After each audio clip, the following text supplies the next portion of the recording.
이 범죄자의 말, 심리를 저희가 어느 정도까지 따라가는 게 중요한지는 저도 잘 감은 안 옵니다만 다음 화면을 좀 보겠습니다. 4년 전인 2017년에 본인이 참회 글을 썼어요. 용서를 구할 수 없어 용서를 구합니다. 다시는 죄를 짓지 말자는 다짐을 하루에도 수없이 할 만큼 고통스럽게 살아가고 있습니다.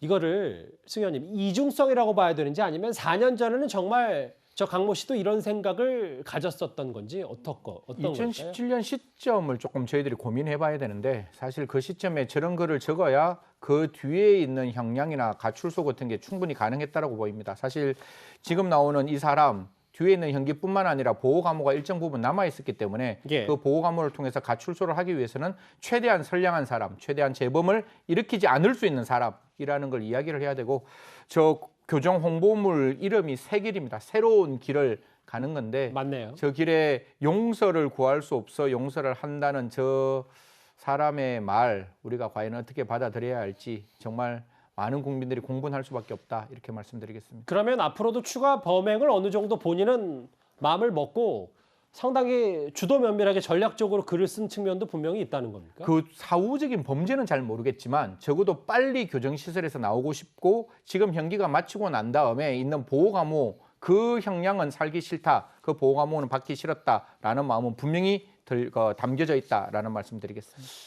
또 하나 우리 경찰 당국의 대처도 계속 도마에 오르고 있습니다만 이 강모 씨가 1차 범행 이후에 경찰의 추적을 뻔히 예상하면서도 버젓이 시내를 활보했습니다.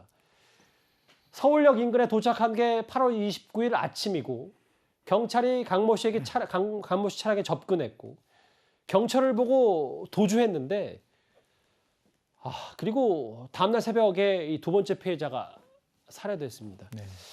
글쎄 경찰이 물론 최선을 다했겠지만 결과적으로 봤을 때 우왕좌왕하지 않았다면 두 번째 살해는 막을 수 있었다. 어떻게 보십니까? 사실 그 부분에 대해서는 경찰이 최선을 다했다 할지라도 국민의 생명을 지키지 못했다는 점에 대해서는 분명히 반성해야 된다고 생각합니다.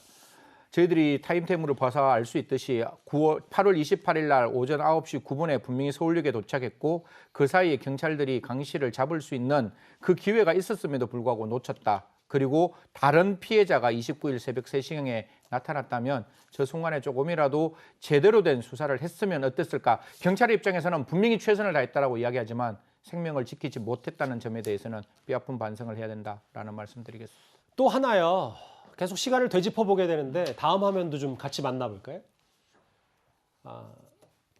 1차 살해 뒤에 집을 나갔는데 배가 아파서 편의점에 약을 사러 나왔다. 근처에 없어서 택시를 타고 약을 사러 들어가고 있다. 추후 조사하겠다. 보호관찰소 당직 직원의 저 말도 상당히 뼈아프네요.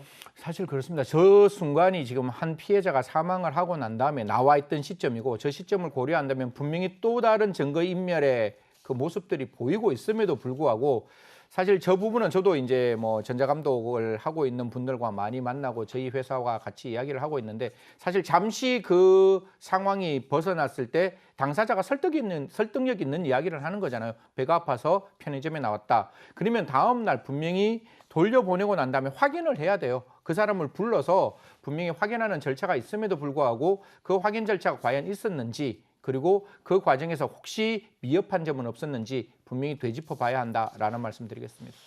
사실 여러 이 강모 씨 재범 위험성이 꽤 높았음에도 불구하고 출소 이후 한 달 만에 화장품 방문 판매를 하면서 여성들을 만났던 것으로 알려졌는데요. 화면 잠시 만나보겠습니다.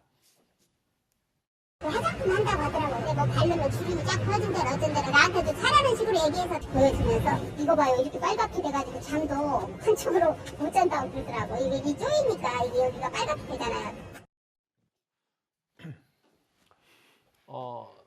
작년에 법원에 경고가 있었고 재범 위험성이 있다는 얘기에도 어떤 사회로 너무 빨리 내보냈고 현업에 종사하게 만든 이 부분도 좀 문제가 될 수 있는 거예요. 제가 이 사건 전체를 들여다봤을 때 가장 뼈아픈 대목인 거죠. 분명히 판사가 이 강 씨 재범의 위험성이 있다라고 이야기하면서 어떻게 하는가 하면 강 씨가 감금되어 있었기 때문에 재범이 없었지 사실 나왔으면 재범이 있는 거거든요. 예. 그런데 우리가 1대1 집중 관찰을 하기 위해서는 3번 이상이어야 되고 미성년자에 대한 어떤 성폭행이 있어야 되는데 지금 2번밖에 안 됐으니까 형식적 요건에 충족되지 않아서 하지 않았다라고 지금 이야기를 하고 있는데 예. 제가 언제나 말씀드리고 싶은 거는 죄형 법정주의 때문에 피의자나 피고인의 형을 가중할 수는 없고 그 사람의 인권 침해적인 수사는 못해요. 하지만 피해자 국민을 보호하기 위해서 국가기관이 최선을 다했다고 해서 그 누구도 비난하지 않습니다. 이런 사람 재범 위험성이 있어서 국가기관이 좀 더 열심히 들여다봤다라고 했을 때 과연 국민들 중